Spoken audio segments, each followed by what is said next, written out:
Hi, folks, and welcome to the Meaningful Money Podcast. This is session number 332.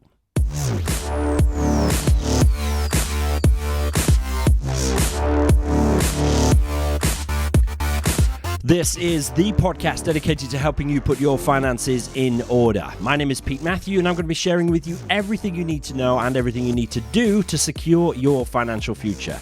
I'm here to help you make sense of money.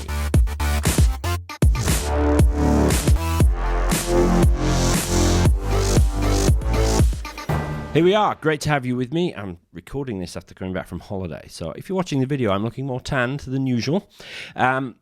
Catherine Morgan is joining me today, and she is a woman who is really going places. She's doing great work as a financial coach, financial planner, podcaster.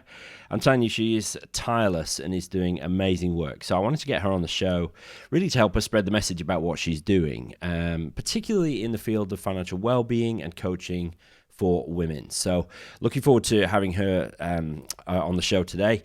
Remember, before any of that, the podcast is brought to you continually by the help of my friends at 7 Investment Management. So they've been helping me out here for ages, and certainly couldn't have built this to what it is without them. So please do check out what they're up to. They're at 7im.co.uk. That's the number 7, im.co.uk. Also, don't forget the 7im self-invest service, which is co-branded with Meaningful Money. That's at meaningfulmoney.tv/podcast invest for more information on that. Cool. All right. I'm getting my words a little bit mixed up this morning. Until I'm out of practice. It's been a little while since I've done this. That's what a holiday will do for you. Now, I'll let Catherine Morgan tell you her own story. Suffice it to say, though, that she has been impacted by her own experiences, and she's now using those and building on those to empower and equip women to take control of their financial past, present, and future. That's a bit of a recurring theme in the conversation. So remember, notes and links, particularly notes to Catherine and everything that she's doing, they're at the show notes for today. That's meaningfulmoney.tv/session 332. meaningfulmoney.tv/session 332. Here's my conversation with Catherine Morgan. Well, this is going to be fun. Great to have a new friend of mine, Catherine Morgan, to the show. Catherine is a financial planner and a money coach dealing with women particularly. You know, when you hear about somebody once and then suddenly they're everywhere. Well, Catherine is one of those people. Catherine, it's great to have you on the show. Warm welcome. How you doing? Thank you. It's a very warm welcome. It's a very warm morning. It is warm. Yeah. We're finally, long-time listeners to my show will know that I'm frequently absolutely boiling in this room. My office is second floor, and it's above a bakery, right? So we've got ovens down on the bottom, and a lovely smell of pasties and a massive heat source coming up through the building.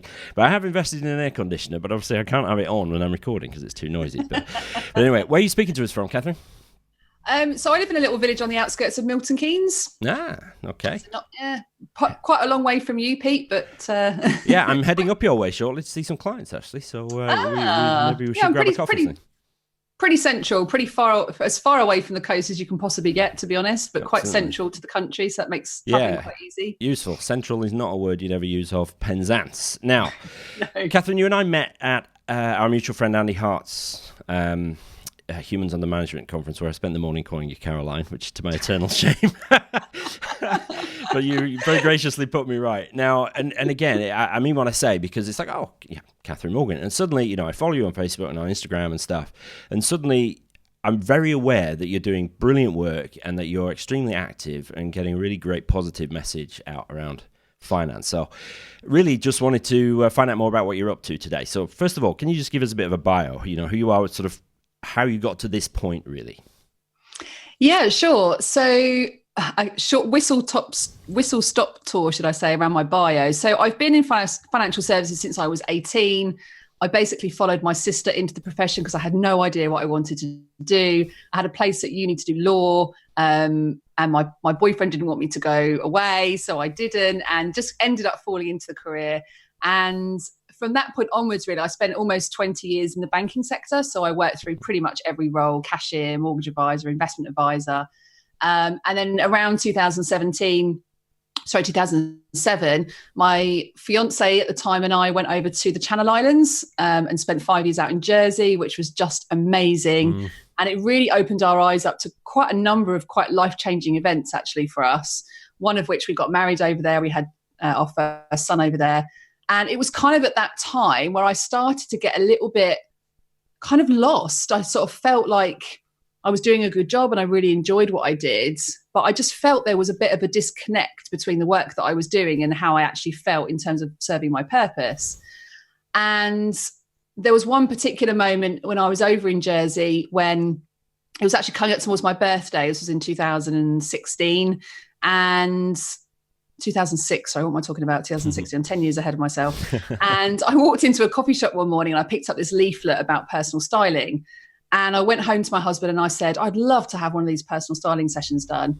And so he bought this voucher for my birthday. And this lady came over to my house and she did a complete weed of my wardrobes. Fantastic. And I've always had a really emotional relationship with money, in a similar way to perhaps people have emotional relationships with food or clothes, or, for me, it was always with clothes because I felt really, I had a very poor self-esteem around my body as a teenager. I had lots of eating disorder issues as a teenager. And I got into I was kind of mid-20s by this point, and this lady came and weeded out all of my wardrobes. And I remember this one particular moment when she left me sitting in my lounge and I had literally about 10 bin bags worth of stuff. Wow. In like eBay piles and charity piles. And I remember sitting on my red couch in my lounge, this little cottage in Jersey, and I literally just cried my eyes out. And for me, it was like someone finally had given me permission in my life to get rid of all the crap that I'd been hoarding and storing and spending money on in the hope that it would make me feel better about myself. And from that moment on, I decided to start working with other women to empower them to feel more confident about their bodies, because it was so life-changing for me. I couldn't describe how life-changing it was.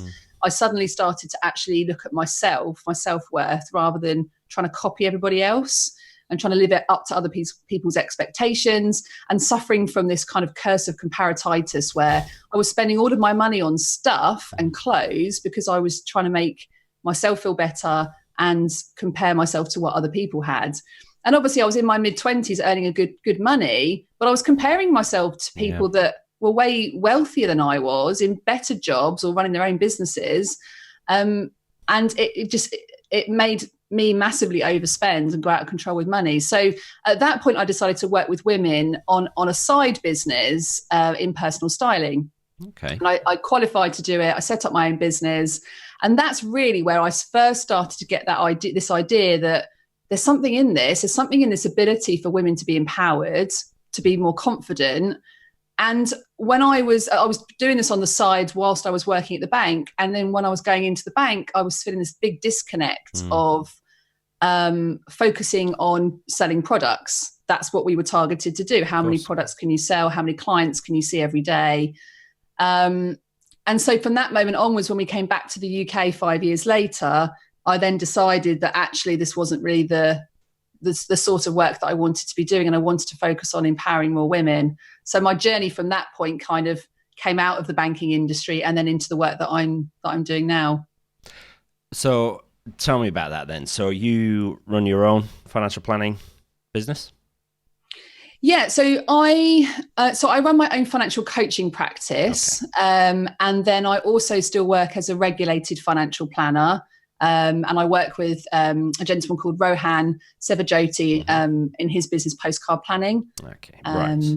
So that's an important distinction, isn't it? And I like the way you put that. So you run your own financial coaching business. This is I don't want to call it an emerging trend, because I think it's a little bit past that, and I think calling it a trend potentially cheapens it. I think it's a very an extremely positive development in that, in your own journey, you've come from selling products for a bank through financial planning, and now your emphasis seems to me as an observer to be increasingly on the coaching element, and certainly that's true for me as well. I can see the direction of travel due to much more deep support, focusing a lot on the behavioral and the psychological aspects, particularly of money, obviously. Because, to be honest, anybody can navigate their way around the financial system with a bit of knowledge, but understanding the impact of money on the mind is, I think, increasingly important.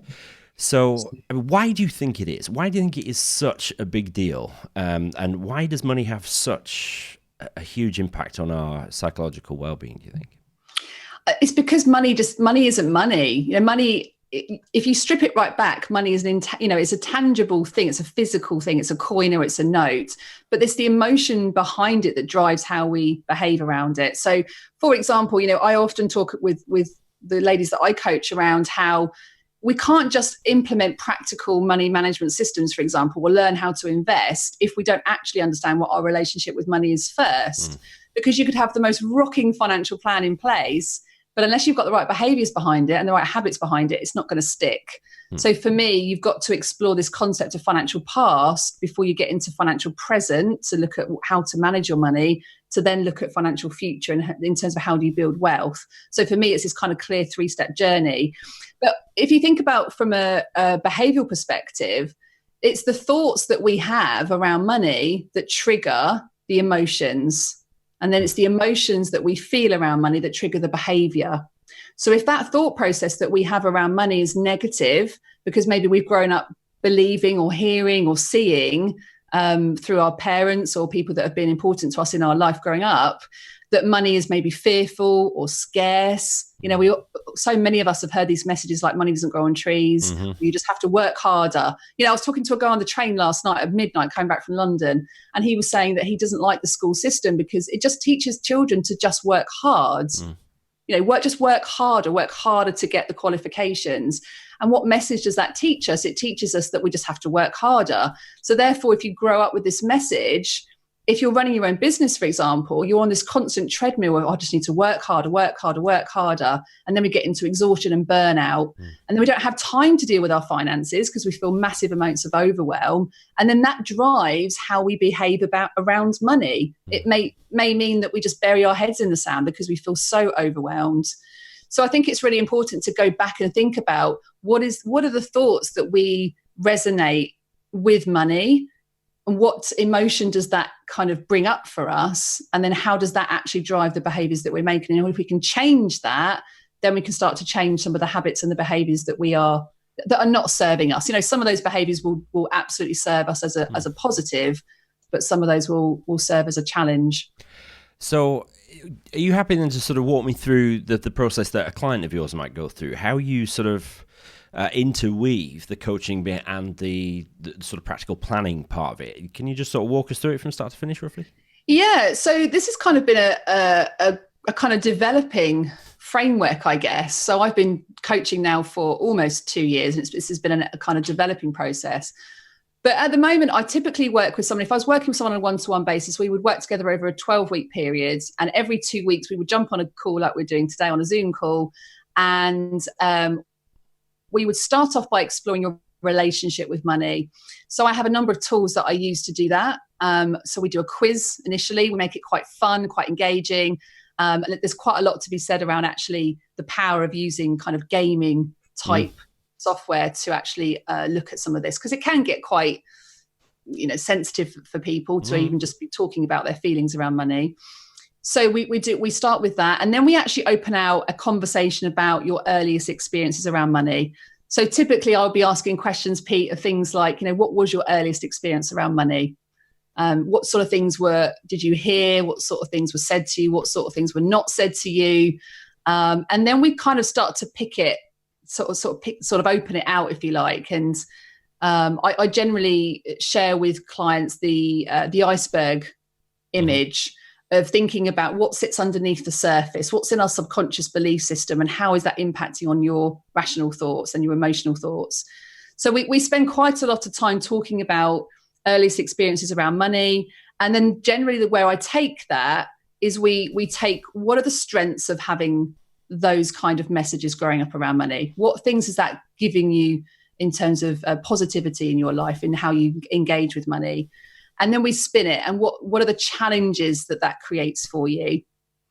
So we kind of flip the coin, if you like, visually flip the coin and think about, for those messages that aren't serving you, what do you need to do differently now to change that belief? And we essentially create like an action plan around, right, so for the next 7 days, I want you to go and journal, for example. So often journaling will be heavily involved around what are the challenges, what are the positives of having that relationship with money. And at the end of that, we'll then end up with a couple of different actions, nothing massive, because I think that this is all about small steps, right? Yeah, small steps, definitely. big wins. Small things that I can then hold them accountable to and support them through that journey. And that's the first stage. This is kind of what I call financial past. And that will go over typically 2 or 3 sessions, depending on how that goes. And for some ladies it can be very, very emotional and can literally be very life-changing. So sometimes we'll spend a bit longer than others on that. Then we go into financial presence. So financial presence is all about the practical elements of managing money. So one of the first things that I often do is to create a spending plan with people. So this is about not restricting money, it's not a budget plan, it's not restricting money. This is about giving every single pound a job, and creating a spending plan that is in line with your values and your financial intentions. I like that. And I know, Pete, you're a massive fan of... Yeah, I like that you call it a spending plan, not a budget. Sorry to interrupt you, Catherine. That's really, that's not something I would have thought of doing. I think that's really good. I like that. I think, it's semantics really, isn't it? But I think at the end of the day, a budget plan for me, and this links back a little bit to my own relationship with money, but if someone said to me, let's create a budget plan, I'd be like, well, why would I want to restrict my money? Yeah.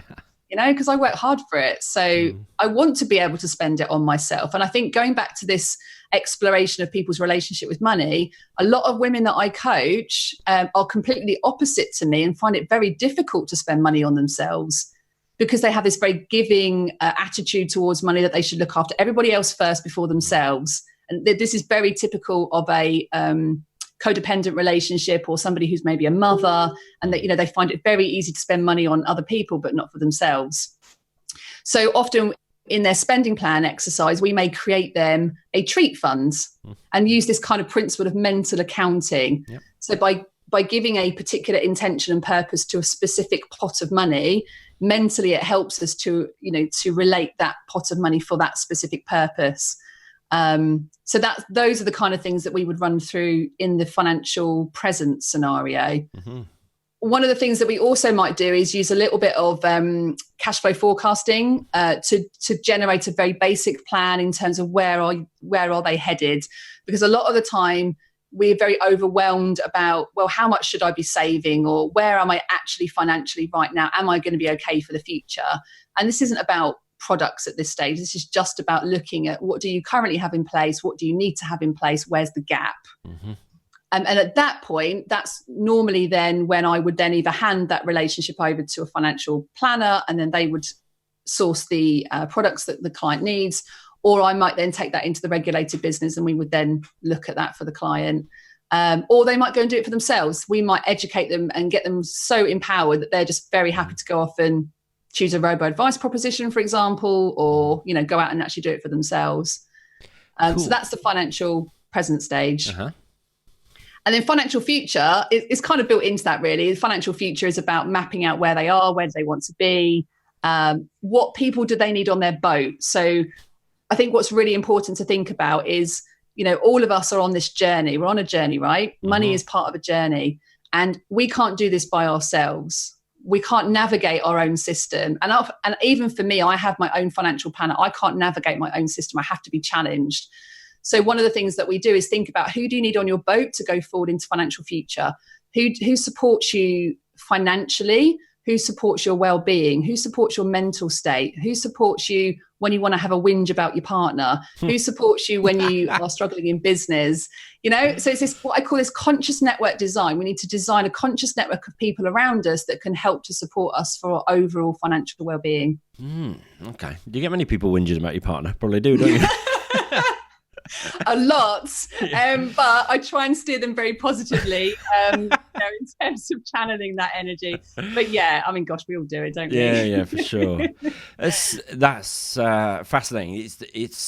That's a very tightly interwoven relationship between the coaching and the regulated part of our job. So like you say, that sometimes that might not be a part of it. It might be that you can just coach people and get them to the point where they can help themselves, or maybe people just said, what, Catherine, just do it for me. That happens to me here very often. Spend hours a week putting out information to enable people to help themselves, and then people still by the score get in touch and say, please, can you do it for me, because I'm just too busy, or I haven't got time, or actually I'm struggling in actually taking the step. I feel like actually I've got the information that I need, but I'm struggling to actually take that first step. And sometimes they just need to be sort of pushed along the journey.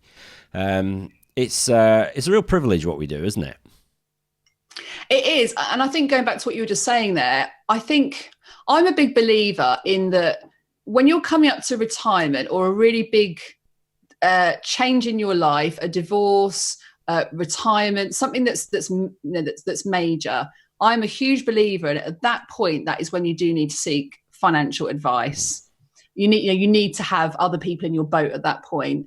But actually, up until that point, I am a big believer in that people should and are capable of making these decisions for themselves. Yes, I agree. But the two issues is that one is confidence and the other is financial education. I don't believe that financial education on its own is enough. I believe that you've got to combine financial education with looking at the psychological aspects of how we behave around money. And if you put those two things together, then I do think more people would be in a position to be taking action on their finances. And that's why I love your podcast, Pete, because, anything that can give people the confidence to just take that next step is hugely empowering. And the more that we can do this, the more trust we'll build in the profession, the more financially capable our society will become. So I'm a huge believer in that. I think people underestimate their own ability to actually do some of these things for themselves. Very much so. I think a large part of that is obfuscation by the profession itself, or the industry, shall we say, the providers and stuff, trying to overcomplicate this stuff to make people reliant on so-called professionals. So, but it's good that there's a sort of groundswell of people like you, like me, just trying to get decent information out there to enable people to help themselves and to equip people. So obviously you can only see so many people one-on-one as a coach. So you're a couple of seasons into the In Her Financial Shoes podcast. So tell me about the trigger for getting going with that. Yeah. So it started last year, 2018, and I was chatting. I had a solicitor's lunch actually with a few lady solicitors, and one of them said to me, "You've got a great voice for radio." I kind of laughed and spat my food out. So you didn't slap her, did you? And I said, "Do you think?" And she said, "Yeah, I can put you in contact with the local radio presenter and the director." And so I thought, okay. So I sent an email out to him that night, and I said, and at this point, so the Money Panel was a fairly new business at that point. I was blogging. I was very involved in the money blogging community, who were hugely supportive of that time of my journey. And I went to the radio presenter and said, "Look, I'm writing about money, but actually I would like to talk about it. And I think it's still very taboo. And I would like to kind of, open up the closet to talking about money." And they came back to me the same evening and said, "Tell us more, let's have a meeting." So met up with them and they said, "Yep, great, that sounds fantastic." So I then launched out a weekly radio show in my local area. And every week I actually co-hosted it with another money blogger who lived quite local to me. And we just started talking about money and we started interviewing people. And the more I did it, the more I felt this is just going to be so much more impactful to talk about it rather than just write about it. And so that then progressed into, I was nominated as a finalist in the UK Showmo Awards for Best UK Money Podcast. And that nomination, I guess, triggered me to think, actually, I think I need to do more with this. And I was listening to your podcast at the time. I was listening to Andy Hart, Maven Advisor podcast, and a number of other ones. And I thought, actually, podcasting, I can see the reason why this can be a really good opportunity to get that voice and message out to more people. So that's what I decided to do. Yeah, brilliant. And obviously you're enjoying it. What sort of feedback are you getting about the impact of it? Yeah, so I've been running now since the end of January. So what's that, about 5 months now. So had some fantastic feedback. And what's really interesting actually is I had a lovely bit of feedback last week, and it was from a man. And I often get male listeners to the show, even though it is specifically, my audience is specifically for women, but I do work with men as well. But, my main market is women. And it just interesting that this isn't a gender thing. And I'm very conscious of that. It isn't about women empowerment and firing your bras in the air or anything like that. This is just about the topics that I engage with tend to be more emotional conversations, and therefore, I guess more women potentially might want to listen to that than men. But actually, it's like I've underestimated that actually men do like to listen to this stuff as well. So it's a learning journey. It's a big commitment, and I'm loving every minute of it. And I think the thing with podcasts or writing or anything like that is once you start, you just keep going and going and going, and then it becomes so addictive. It really is. It really is so addictive. I think the feedback is part of that, but it's not an ego trip. But it's when you get feedback from people saying, "Look, you've helped." I get emails most days from people saying, "Look, I used to be 25 grand in credit card debt, and now I've got an emergency fund, and I'm saving for my kids' future." Or, amazing. We've finally just got our budget sorted out, spending plan. Sorry, and do you know what I mean? That is absolutely motivation. But people say, how do you keep going, and how do you keep thinking of stuff to talk about? I mean, there's an infinite amount of stuff to talk about, but I keep going because it's fun. I love doing it. I love, obviously, being a nerd. I love the sort of technology aspect of it. That sort of floats my boat very much. But, sort of pushing the envelope, continually trying new things and getting feedback from the audience is amazing. So you're taking this even further, Catherine, now. Now, this will go out and you will actually have closed your initial sort of founder member round of what you're calling the Money Circle membership. So can you tell us about what this sort of next stage of your business journey is all about? Yeah, sure. So this week as we speak, although obviously this would have finished by the time this goes out to the world, but we've been running a 5-day challenge this week and launching out the founding members to the Money Circle. And the Money Circle for me is about going back to what you were saying earlier. I can only work with so many people on a one-to-one basis. So this for me is about giving people the opportunity to be part of these conversations and to have the support and accountability from me in a group environment. But not just that, but also the fact that there's something to be said about the power of getting a group of women together and talking about money. Mm-hmm. So I often do it in my pajamas. We do a call in the evenings, 8:00 generally, and I'm in my pajamas and I try and encourage others to do the same. And just to kind of get that really relaxed kind of, as much as you can on social media in a Facebook group, just getting that relaxed environment. And that's really important to me because I think that the minute we can relax, the minute we can just be really open and honest about conversations about money. And just this morning, actually, we did something in the challenge yesterday where I set quite a hard task for some of these ladies to go out and explore what their spending habits were. And one lady came in the group this morning and said, it's the first time for 47 years that she's finally managed to feel in control of her money. And I just thought, wow. And I don't think that's necessarily just because what I've asked them to do. I think it's because of just putting them in a position where they can feel safe to have these conversations and get a bit brave and just take some action. And I just thought, that kind of transformation is just amazing. So the Money Circle really is about providing a safe environment for people to talk about, open the closet to talking about money. It's also an opportunity for me to bring guest experts into the group so that women can be learning about areas, not just financially related, but things that relate to their well-being. So we'll have experts coming in talking about behaviors. We'll have experts coming in talking about overwhelm and imposter syndrome, talking about things like our hormone cycles, how that impacts our energy levels and how that impacts on how we run our businesses. Things that generally will have an impact on how they feel, because going back to that analogy earlier, if I can help women to be more confident about how they feel, then I know that they'll take more action. And that's what I want to create for them. Brilliant. I'm smirking to myself slightly because my mind, a mental image came into my mind of me sitting there in my boxers doing that. You said you do it in your pajamas. We haven't got pillows, Pete, don't worry. Nobody wants to see that. Yeah, we in this room now. I'm going to call it the money Buddha. I can just imagine me sat cross-legged in my boxers doing a group coaching call. 0 viewers. I wonder why. I don't know. I think you get a spike in your I think not. Catherine, I see you a lot on Instagram, and again, we were laughing before we hit record here because for those of you watching on video, there's something of a clear gender dichotomy between our two backgrounds on video here. So Catherine's looking, you're lovely and pink and feminine and soft. I'm all sort of backlighting and dark colours and everything. Could I very sweaty now? Well, yeah, exactly. Could it be more sort of man cavey in here? But you're doing great work on Instagram. Which strikes me as the sort of network of the moment. Would you agree with that? And if so, why and how are you doing what you're doing on Instagram?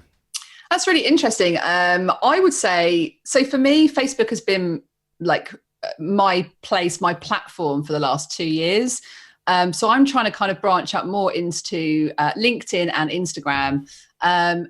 So LinkedIn, I've been focusing heavily on for the last few months, probably more than Instagram actually. Mm-hmm. But Instagram, for me, it's about connecting with influencers on Instagram, because with Instagram, it is very visual, isn't it? Everything is it's all about pictures. And actually there's a big challenge there, I think, because when we see, as female entrepreneurs, when we see these images of this perfect world, I think that can be quite damaging actually for entrepreneurs. And I want to just share something a little bit different. But I guess it's a platform where I want to be just sharing more about my personal story and engaging people that maybe have had a similar journey that I can support. What are you up to on LinkedIn then? I have a deep aversion to LinkedIn. I can't stand it. This is really common. Yeah. So I did a LinkedIn challenge. You know Helen Pritchard's? You must know. I feel like I should do. I'm sure I do, but yeah. She's a LinkedIn expert, and she basically does challenges. She does a 5-day LinkedIn challenge, which is going on this week actually. And she's really encouraging people to think differently about LinkedIn. It's not a recruitment platform like it used to be years ago. And, don't get me wrong, there's tons of people that try and connect with me still every day that just want to, put me into a financial role they haven't even read my profile. Clearly, it's just a copy and paste job. But I think LinkedIn, the good thing about LinkedIn is that the algorithms and there's a lot of investment going into LinkedIn this year. So there's a big opportunity for us to be engaging with our potential clients and people that we want to follow in LinkedIn. LinkedIn will be releasing very soon their version of Facebook Live. Okay. And actually, we've done some tests on the reach on LinkedIn is much greater than the reach on Facebook. Okay. So there is a big opportunity for us to be connecting with our potential audience on LinkedIn. And I did some training last week at Martin Bamford's media conference about LinkedIn, because I think it is time that we maybe think a little bit differently about it. It's not a recruitment platform anymore. It is a really good opportunity to be talking about the work that we do and how we can help people. Perhaps I just need to swallow my preconceptions and take another look. Catherine, last question. Do you foresee at any point that you will relinquish the regulated part of your role and become a coach full time? It's a really good question. And I ask myself this question every single day. Yeah, me too. I would say there's probably a strong possibility that yes, my focus now is 95% coaching and 5% on the regulated side. I would rather, going back to this conscious network design, I'd rather have a couple of very decent financial planning organizations in my boat, and I can fill their boat with clients that need support with some of the regulated activities that they need support with. So whether that's consolidating pension plans together or sourcing investment opportunities, looking at inheritance tax scenarios, those kind of things. I'd rather fill other people's boat and let them do the bit that they really want to do. And I focus on the bit that really gets me out of bed in the morning, which is the whole transformational work around financial coaching. So I suspect at some point, whether I'll deregulate or not, I don't know. I'll probably always be regulated. But I can certainly see a shift going more towards focusing on the financial coaching side. Bro, look, Catherine, it's been great to find out a bit more about what you're up to. You're clearly doing outstanding work, and the future's extremely bright. The world needs more people like you, right? And I think particularly the women of the UK and further afield need role models like you. People who are real, and you faced your own challenges, as you talked about a little bit earlier on, faced them down, learned how to pivot around them and to build a life that you're building now. And I think I find it extremely inspiring and very exciting to watch. So thank you for joining me. How can folks find out more about what you're up to? Thanks for having me, Pete. So you can head over to my website, so www.themoneypanel.co.uk. I've also just released a brand new website, which is catherinemorgan.com. That's where you can find details of the membership circle, the money circle. The doors are closed on that right now, but we've got a waiting list now ready for when the doors reopen again later this year. Right. So that's where you can find me. Fantastic. I'll make sure there's links to both of those sites in the show notes. Catherine, have a great rest of the day. Thank you so much for joining me. Thanks, you too, Pete. Take care. Cool. Hope you enjoyed that. Catherine's just a machine. She's doing brilliant work. Really grateful to her for coming on. She's definitely one to watch. So check out what she's up to. Again, links in the notes to the websites that she mentioned there. And if you do get in touch with her, tell her how you found her. Okay, tell her that you found her through Meaningful Money. Whether you get in touch as a coaching client, one-on-one, or as a potential member of her Money Circle membership when it opens back up. I have a feeling you'll be hearing a lot more from Catherine in the future. She's really going places. So thanks again, Catherine, for joining me. Great to have you with me. Okay, this is a review from Miraglio. Exotic sounding handle, which says a personal finance must. This review has been a long time coming, but I wanted to get the words right. PM has been life-changing. That's me, I presume, rather than the Prime Minister. I was already on my personal finance journey, but Pete took that to a whole new level, especially when it came to taking action. His helpful no's and do's in bite-sized chunks made taking action about finance goals achievable, from budgeting to savings, pensions, and investments. I'm 30 and well on my way to financial freedom. Come on. Also met the man himself at what I call Pete Community Drinks. And he lives up to his vocal legend. That's back in November 2018. Affable, knowledgeable, and welcoming. Keep up the invaluable work, Pete. Lorraine, great to have you on the show in this way. Thank you for leaving me a review. Really appreciate it. If you want to do that, meaningfulmoney.tv/iTunes if you're of an Apple persuasion. But wherever you listen to this podcast, if you can leave a review, please do so. It really, really helps. Keeps the show near the top of the rankings as it continues to be. I should mention here, only because since the website changed and everything, you may have seen a bit of a glitch with the way the podcast gets downloaded onto your device and everything. That was just a bit of an unfortunate function of shifting the server. Brand new meaningfulmoney.tv website is now live, thanks to my good friends at Jammy Digital. They've done a brilliant work on a complete ground-up rebuild of the site. That's not to be sniffed at when there's 750 pieces of content on there that all had to be checked. Still a few broken links and stuff. So if you're ever on the site and you find a broken link, let me know and I'll get it fixed. But in that process, we changed the provider of the RSS feed for the podcast. It's essentially the mechanism by which your phone or whatever device you're listening to me on understands that there's a new episode. So it might be, particularly if you're on Android, you might need to unsubscribe and resubscribe or whatever. So any problems, just let me know. Pete@meaningfulmoney.tv and I'll set you right. Right, next week sees the return of Mr. Tom Bagri, industry superstar from LifeSearch. He's going to talk about the absolutely crucial subject of income protection insurance, easily the least understood and most underused form of personal protection insurance. I want you to understand more about it. No better person to talk about it than Tom Bagri of LifeSearch. You'll know that I have a hookup with LifeSearch. So if you're looking to improve your life insurance program, there's really no better people in the country to help you and walk you through that. So if you go to meaningfulmoney.tv/LifeSearch, that'll take you to a dedicated landing page on the LifeSearch site. They know that you've come from Meaningful Money. You get elevated to their senior advisors there. Obviously, I get a kickback from that. It's an affiliate agreement, but it doesn't cost you any more. And they are the masters at doing this. I've had amazing feedback from people who've worked with LifeSearch to sort out their life insurance. So whether it's life insurance, critical illness, income protection, all that jazz, meaningfulmoney.tv/LifeSearch. And I think that's it for this week, folks. So I hope you enjoyed it. Let's just spool up the music. And next week I'll be talking with Tom Bagri. Any comments for Catherine? Any questions for her? meaningfulmoney.tv/session332.